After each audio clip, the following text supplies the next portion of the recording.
Hello students, welcome to Ingvers English academy. So जसं की मी सांगितलं मागच्या व्हिडिओमध्ये की आपण 30 डेजचा स्पोकन इंग्लिशचा फ्री कोर्स लॉन्च केला आहे. सो हा आपला सेकंड डे आहे कोर्सचा. जर तुम्ही तो व्हिडिओ पाहिला नसेल, आपला फर्स्ट व्हिडिओ, तर आपल्या इंग्वर्स इंग्लिश अकॅडमी या यूट्यूब चॅनलवरती जाऊ तो फर्स्ट डेचा व्हिडिओ पहा. सो आज सेकंड डे आहे. जसं की मी चर्चा केली की आपल्याला इंग्लिश शिकण्यासाठी ग्रामरचे सगळे रूल्स लर्न करण्याची गरज नाहीये. जसं बघा, छोटा बेबी जो असतो, ज्यावेळेस लहान मुलं असतं, ते कधीच ग्रामर वगैरे शिकत नाही. ते सेंटेन्सेस ऐकतं व रिपिटेशन करतं सेंटेन्सेसचं. सो आपण त्याच नॅचरल आणि अगदी एकदम प्रॅक्टिकल पद्धतीने इंग्लिश शिकणार आहोत. So welcome to the second day of this course. So आपण स्टार्ट करूयात. आता बघा, तुम्हाला जर एखाद्या व्यक्तीला बोलवायचं आहे की इकडे ये, तुम्ही काय म्हणणार इंग्लिशमध्ये? Come here. ओके. जसं बघा, मी मागच्या प्रिव्हियस व्हिडिओमध्ये सुद्धा तुम्हाला एक गोष्ट सांगितली की हे जे सगळे सेंटेन्सेस आहेत, हे सेंटेन्सेस तुम्ही व्हिडिओ ऐकता ऐकता रिपीट केले तर ती गोष्ट एक बेटर राहील. आणि दुसरी गोष्ट म्हणजे ज्यावेळेस तुम्ही तुमच्या रिअल टाइम सिच्युएशनमध्ये असता की खरोखरच तुम्हाला एखाद्या व्यक्तीसाठी ती गोष्ट वापरायची आहे, यूज करायची आहे, तर ती गोष्ट एकतर मनातल्या मनात बोला किंवा तुम्ही प्रत्यक्षात सुद्धा ते सेंटेन्स रिपीट करू शकताय. ओके. असं केल्याने काय होईल, तुमच्या डोक्यामध्ये सेंटेन्सेस एकदम अगदी परफेक्ट आणि लॉंग टर्मसाठी फिट होऊन जातील. Okay. So let's start the video. तर बघा, तुम्हाला जर एखाद्या व्यक्तीला बोलवायचं आहे तर तुम्ही काय म्हणणार? कम हिअर, म्हणजेच इकडे ये. समजा तुम्ही काहीतरी महत्त्वाचं सांगत आहात. ओके. खूप महत्त्वाची इन्फॉर्मेशन सांगताय तुम्ही आणि तुमचं असं म्हणणं आहे की काळजीपूर्वक ऐकलं पाहिजे, त्यांना तुम्ही इन्फॉर्मेशन सांगताय त्या लोकांनी. तर तुम्ही काय म्हणू शकता त्यावेळेस? लिसन केअरफुली. लिसन केअरफुली, काळजीपूर्वक ऐका. ओके. समजा ती गोष्ट सांगताना, ती महत्वाची गोष्ट सांगताना लोक जे ते थोडंसं अरडाओरडा करत असतील किंवा कुजबुजत असतील, जे की इरिटेटिंग वाटतंय, मग तुम्ही काय म्हणणार त्यावेळेस? बी क्वाइट, म्हणजेच शांती ठेवा, शांत रहा. बी क्वाइट. ओके. सो सपोज आता कुणाची तरी एक्झाम आहे काही दिवसांच्या नंतर, एखाद्या स्टुडंटची एक्झाम आहे काही दिवसांच्या नंतर, तर तुम्ही त्याला काय म्हणू शकता? स्टडी वेल. ओके. स्टडी वेल म्हणजेच व्यवस्थित अभ्यास कर. देन त्या स्टुडंटला तुम्ही काय म्हणणार? फिनिश युअर होमवर्क, म्हणजेच तुझा होमवर्क जो आहे तो फिनिश कर, कम्प्लीट कर. ओके. समजा असं झालं की तुम्हाला तो स्टुडंट, आता परीक्षा आहे आणि तरीही तो टीव्ही पाहताना दिसतोय तुम्हाला, अभ्यास करत नाहीये, टीव्ही पाहतोय, तुम्ही त्याला काय म्हणणार? Switch off the TV. Switch off the TV म्हणजेच टीव्ही बंद कर. ओके. आता हाच स्टुडंट काय करतोय, तर सकाळी लवकर उठून अभ्यास करण्याऐवजी तो रात्रभर जागतोय आणि सकाळी जे ते उशिरा उठतोय. आणि तुम्हाला दिसलं की तो स्टुडंट मोबाईल खेळत आहे, गेम खेळत आहे रात्रीचा जागून, तुम्ही काय म्हणणार तो दिसल्यावर त्याला? गो टू स्लीप, झोप. ठीक आहे, किंवा झोपी जा. आता समजा आपल्याला जेवण करायचं आहे आणि तुम्ही तुमच्या कुठल्या तरी फॅमिली मेंबरला किंवा तुमच्या फ्रेंडला इन्व्हाइट केलं आहे जेवण करण्यासाठी, आणि आता जेवण जे ते नुकतंच तुम्ही करणारच आहात काही क्षणांमध्ये, तर तुम्ही काय सांगणार त्यांना? Wash your hands. ओके. कारण की जेवण करायचं आहे ना, मग काय म्हणणार? Wash your hands. तुमचे हात वॉश करून घ्या. ओके. हँड्स स्वच्छ करून घ्या. हँड्स स्वच्छ करून झाल्यावरती काय म्हणणार आपण? कम फॉर लंच, म्हणजेच जेवण करायला या. कम फॉर लंच, जेवण करायला या. ओके. समजा असं झालं की जेवण करता करता एखाद्या व्यक्तीला ठसका लागला, आपण त्याला काय म्हणतो? पाणी घे. ठीक आहे, आपण काय म्हणतो त्याला? पाणी पी असं म्हणतो. मग काय म्हणायचं त्यावेळेस? तर have some water. Okay. Have some water, थोडं पाणी घ्या. ओके. हे माझ्या मागे रिपीट करा तुम्ही व्हिडिओ पाहता पाहता. ओके. आणि देन तुम्हाला रिअल टाइम सिच्युएशन मध्ये सुद्धा हे सेंटेन्सेस यूज करायचे आहेत. ओके. आता पाणी पिऊन झालं त्या व्यक्तीचं, मग आपण सल्ला काय देतो की सावकाश जेवण करा, हळूहळू जेवण करा, जेणेकरून ठसका लागणार नाही तुम्हाला. काय म्हणायचे? तर ईट स्लोली, हळूवारपणे जेवण करा. ओके. सावकाश जेवण करा. समजा असं झालं की हा जो व्यक्ती आहे त्याला फोन आला आणि आता हा असा म्हणतोय की मला खूप घाई आहे, मी जातो. ठीक आहे, माझं बास झालं, जेवण इतकं ठीक आहे, मी जे येते आता जातो. आपण त्या व्यक्तीला काय म्हणणार? की finish your food. Okay. Finish your food, तुमचं तुम्ही जेवण कम्प्लीट करा. ठीक आहे, जेवण असं सोडून जाऊ नका.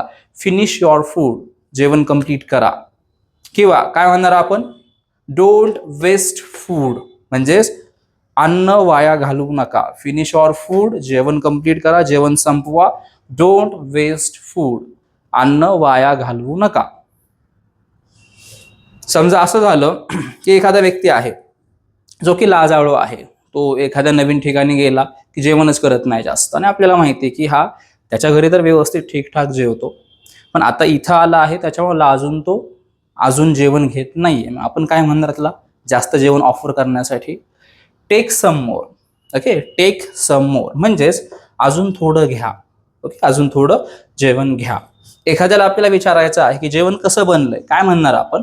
Is the food tasty. Is the food tasty म्हणजेच जेवण जे आहे किंवा अन्न जे आहे ते टेस्टी आहे का? Okay, fine. ओके, सो आपल्याला आता एखाद्याला सांगायचं आहे की दरवाजा उघड, काय म्हणणार आपण? ओपन दी डोअर. ओपन दी डोअर म्हणजेच काय? तर दरवाजा उघड, दरवाजा ओपन कर. सेम जर आपल्याला असं सांगायचं आहे की दरवाजा बंद कर, काय म्हणणार? Close the door. Okay, close the door म्हणजेच दरवाजा बंद कर. देन समजा आपल्याला एखाद्याला असं म्हणायचं आहे की लाईट चालू कर. ओके, घरामध्ये अंधार आहे, लाईट जे आहे ते चालू कर, काय म्हणणार तुम्ही? Turn on the light. Turn on the light म्हणजेच लाईट चालू कर. समजा आपल्याला फॅन बंद करायचा आहे. ओके, फॅन चालू आहे आणि तुम्हाला थंडी वाजते, काय म्हणणार तुम्ही? Turn of the fan. Okay, turn of the fan म्हणजेच फॅन बंद कर. समजा तुम्हाला तहान लागली आहे, तुम्ही बाहेरून आलात, घरामध्ये थकलेले आहात, तहान लागली आहे, आपण पाणी मागणार. ओके, कसं मागायचं पाणी? Bring me some water. मला थोडं पाणी आणून दे.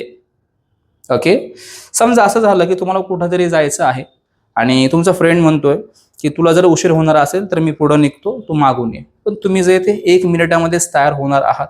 ओके, 1च मिनिट लागणार आहे. मग त्यावेळेस आपण काय म्हणणार? Wait for a minute. Wait for a minute, 1 मिनिटासाठी थांब. ओके, देन काय म्हणतो आपण? I am coming. मी येत आहे. वेट फॉर अ मिनिट, 1 मिनिटासाठी थांब. आय एम कमिंग, मी येत आहे. ओके, आता तुम्ही गेलात तिथं खाली मित्रापाशी, मग काय म्हणणार तुम्ही? Let's go. ठीक आहे, चल निघूयात. लेट्स गो, चल निघूयात. ओके, एखाद्याला आपल्याला असं म्हणायचं की व्यवस्थित झोप, काय म्हणणार? स्लीप वेल. ओके, एखाद्याला सांगायचं आहे आपल्याला की अलार्म सेट कर, सेट दी अलार्म. अलार्म सेट कर. ओके, तर हे जे सेंटेन्सेस होते इथपर्यंतचे ते आपले रुटीन मधले सेंटेन्सेस होते. ओके, आता आपण ऑफिस किंवा आपलं जे वर्क प्लेस असतं, कामाचं ठिकाण, ते सेंटेन्स पाहूया. सो कामाला गेल्यावरती आपण काय म्हणणार? Let's start our work. Let's start our work म्हणजेच आपलं काम सुरू करूया. लक्षात घ्या, खूप सारे लोक याला आवर आवर असं म्हणतात. हे चुकीचं प्रोनाउन्सिएशन आहे. प्रोनाउन्सिएशन काय आहे करेक्ट? आर. Okay, R. एखाद्याला असं सांगायचंय किंवा तुमच्या ज्या कलिग्स आहेत, ओके, तुमचे जे कलिग्स आहेत त्यांना तुम्हाला सांगायचंय की सगळ्यांनी आपापल्या जागी बसा. Please take your seat. तुम्ही तुमच्या जागी बसा. लॅपटॉप उघडा. Open your laptop. Okay, open your laptop. Laptop open करा. Check your email. Email check करा. ओके, सांगायचंय की ईमेल चेक करा, काय म्हणणार? Check your email. तुम्हाला समजा फाईल मागवायची आहे. ओके, फाईल मागवायची आहे, काय म्हणणार? Please send me the file. Please send me the file. मला फाईल सेंड करा. प्लीज मला फाईल सेंड करा. समजा असं झालं की एखादा व्यक्ती आहे, तो काहीतरी सांगतोय पण तुम्हाला ती गोष्ट समजली नाही. ओके, मग आपण त्याला काय म्हणणार की परत एक्सप्लेन कर मला. कसं म्हणणार? Please explain this. Please explain this. हे एक्सप्लेन कर. समजा असं झालं की एखादं अवघड काम आहे जे कोणाला जमत नाही आणि त्या व्यक्तीचं असं म्हणणं आहे की आता हे काम कोण करेल, पण तुम्हाला ते काम जमतं चांगलं, मग तुम्ही काय म्हणणार? I will do it. I will do it. मी ते काम करेल. मी ते करेल. ओके, एखादा व्यक्ती आहे तो तुम्हाला काहीतरी बोलतोय बट तुम्ही कशात तरी बिझी आहात, तर तुम्ही त्यावेळेस काय म्हणणार? Give me 5 minutes. Okay, give me 5 minutes. मला 5 मिनिट द्या. एखाद्या गोष्टीवरती तुम्ही काम करताय, काय म्हणणार? I am working on it.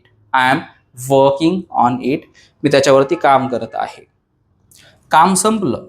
काय म्हणणार? The work is completed. Okay, काम पूर्ण झालं. आता काय म्हणणार? The work is completed. समजा असं झालं की एखादी गोष्ट आहे त्याच्यावरती काहीतरी डिसिजन घ्यायचं आहे आणि डिसिजन होत नाहीये, मग आपण त्यावेळेस काय म्हणतो की एक काम करूयात, सगळ्यांनाच आपण विचारूयात. ओके, मग त्यासाठी काय करावं लागतं? तर मीटिंग करावी लागते. बरोबर. मग काय म्हणणार आपण? Let's have a meeting. चला मीटिंग करूया, मीटिंगमध्ये डिस्कस करूयात. Let's have a meeting.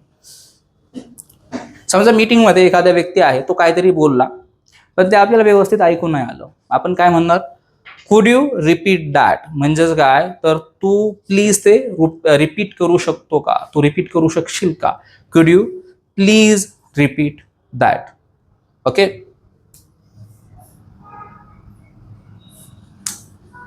समजा असं झालं की अगेन एक कुठला तरी दुसरा व्यक्ती आहे, तो पण त्याचं मत मांडतोय पण तुम्हाला ते समजलं नाही व्यवस्थित. मग तुम्ही काय म्हणणार? की मला ते समजलं नाही. कसं म्हणायचं इंग्लिशमध्ये? I did not understand. I did not understand. मला समजलं नाही. ओके. आणि तो व्यक्ती जे बोलतोय ना, ते का समजत नाहीये? तर तो व्यक्ती फास्ट बोलतोय खूप. आपण त्याला काय सांगणार? रिक्वेस्ट काय करणार? की फास्ट बोलू नको, स्लोली बोल. ओके. कसं म्हणणार?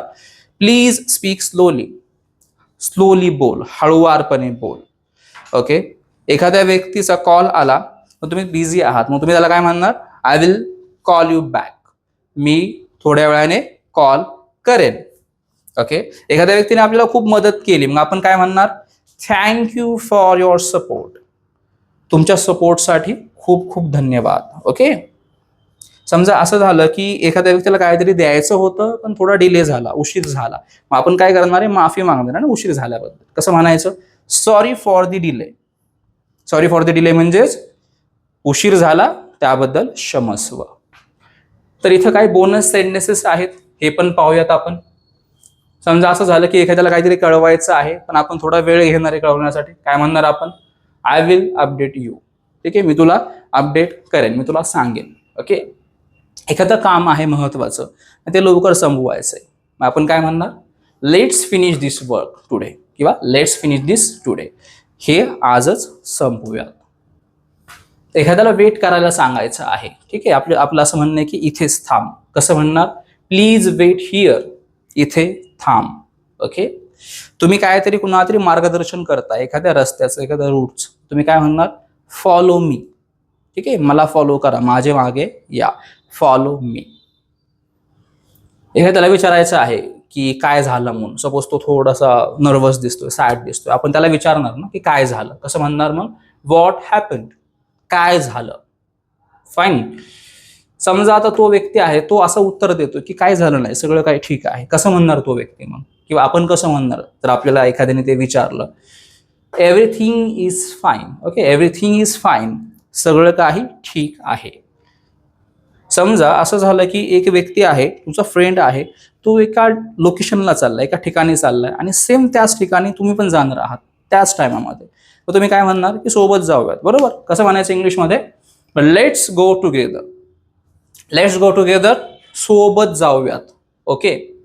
समजा एखादा व्यक्ती आहे, तो व्यक्ती काहीतरी रिस्की काम करतोय. ठीक आहे, काहीतरी रिस्की काम करतोय, आपण त्याला नेहमी काय म्हणतो? की काळजीपूर्वक. ठीक आहे, कर पण काळजीपूर्वक कर. कसं म्हणायचं? Please be careful. काळजी घे, काळजीपूर्वक कर. फाईन. असं झालं की एखाद्या व्यक्तीसोबत आपण बोलतोय कॉलवरती किंवा थोडंसं दूरच्या डिस्टन्सवरून बोलतोय आणि आपल्याला असं वाटतं की त्याला ऐकू जातंय की नाही. ओके. काय म्हणणार आपण त्यावेळेस? Can you hear me. Can you hear me. तू मला ऐकू शकतो का? माझा आवाज पोहोचतोय का तुझ्यापर्यंत? आणि असं झालं की आज खूप काम केलं आणि तुम्ही थकलेला आहात आणि तुम्हाला हे सांगायचं की बस आता आजच्या पुरतं एवढं पुरेसं आहे. कसं म्हणणार? तर that's enough for day. Sorry, that's enough for today. आजच्यासाठी हे पुरेसं आहे.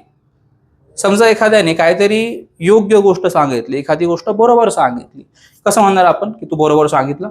That's correct. ते बरोबर आहे. That's correct. ते बरोबर आहे. आणि असं झालं की एखादी गोष्ट आहे की जी तुम्ही सांगताय, ज्या गोष्टीबद्दल तुम्ही बोलताय, पण एवढे कन्फर्म नाही आहात तुम्ही त्या गोष्टीबद्दल. ओके. त्या गोष्टीत एवढी खात्री नाहीये, तुम्ही खात्रीशीरपणे बोलत नाहीये. तुम्हाला तेच सांगायचंय की एवढं खात्रीशीरपणे मी सांगू शकत नाही. कसं म्हणणार? I am not sure, me sure नाहीये, मी खात्रीशीर नाहीये. ओके, सो हा आपला डे 2 होता आपल्या 30 डेजच्या कोर्सचा. तर मी तुम्हाला गॅरंटी सांगितलं होतं की आजपासून ते 30 दिवस, ओके, त्या 30 दिवसानंतर 101% तुम्ही इंग्लिश बोलू शकताल जर तुम्ही आपला हा 30 डेजचा फ्री कोर्स जर कम्प्लीट केला तर. दररोज तुम्हाला काय करायचं आहे, आपले व्हिडिओज वॉच करायचे आहेत. व्हिडिओज वॉच करता तुम्हाला रिपीट करायचे आहेत सेंटेन्सेस. अँड आफ्टर दॅट ज्यावेळेस तुम्ही रिअल टाइम सिच्युएशनमध्ये असतात, then again you have to use these sentences. हे सेंटेन्सेस तुम्हाला यूज करायचे आहेत. ओके, सो असेच आपण 30 डेजमध्ये जे उरलेले 28 व्हिडिओज आहेत ते कम्प्लीट करणार आहोत. ओके, तर तुम्हाला प्रत्येक व्हिडिओ पाहायचा आहे. हा जर तुम्हाला व्हिडिओ आवडला असेल तर या व्हिडिओला लाईक करा, जास्तीत जास्त लोकांपर्यंत हा व्हिडिओ पोहोचवा. ओके, तर आपण हा एक प्रोग्राम सुरू केला आहे. अशी लोक की ज्यांना इंग्लिश शिकण्याची खूप इच्छा आहे पण त्यांना तो प्लॅटफॉर्म मिळत नाही, तर अशा सर्व लोकांसाठी आपण काय केलेलं आहे, तर हा व्हिडिओचा सिरीज जो आहे तो सुरू केलेला आहे. ओके, खास करून आपल्या मराठी व्ह्युअर्ससाठी, कारण की हिंदीमध्ये शिकवणारे बरेचसे आहेत बट मराठीमध्ये शिकवणारे तेवढे लोक नाही. सो दॅट्स वाय मी हा खास प्रोग्राम सुरू केला आहे आपल्या मराठी व्ह्युअर्ससाठी. सो जास्तीत जास्त लोकांपर्यंत शेअर करा आणि हमखास आपल्या चॅनलला जे ते सबस्क्राईब करा. बिकॉज तुमचं एक सबस्क्राईब आपल्याला जे ते मोटिवेट करणार आहे व्हिडिओ बनवण्यासाठी. सो सगळ्यांनी व्हिडिओला जे ते लाईक करा, शेअर करा आणि आपल्या चॅनलला सबस्क्राईब करा. Thank you so much.